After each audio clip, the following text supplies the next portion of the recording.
You ever feel like you have two completely different lives? Like every time you move between places, something inside you shifts, and you don't even notice until it happens? Every time I go back to Vietnam, it's like my life in the US was just a dream. I slip right back into old habits, like I never left. It's almost scary how easily I become my 16-year-old self again. But the moment I step back into the US, everything changes. Suddenly, I have to be an adult, independent, professional, responsible. It's like I'm switching between two identities without even thinking about it. The weirdest part?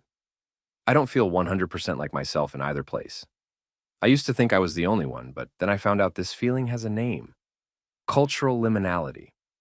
It's what happens when you exist between two cultures, never fully belonging to just one. Most people think moving between countries is just about learning new customs, food, or language. But no one talks about the identity crisis that comes with it. In one place, I act one way. In another, I act completely different. And eventually, I started wondering, which version of me is real? I even read something once that stuck with me. Once you study abroad, you will never have a home again. And honestly, I think that's true. At first, I hated feeling this way. I wanted to feel at home somewhere, to have one identity that felt real. But then I realized maybe I don't need to choose. Maybe having two selves isn't a weakness, it's an advantage. Instead of feeling like I don't belong anywhere, I started seeing it differently. I belong to both, and neither.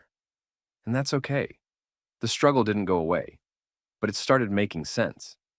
So if you've ever felt like you don't fully belong anywhere, maybe that's because you belong everywhere.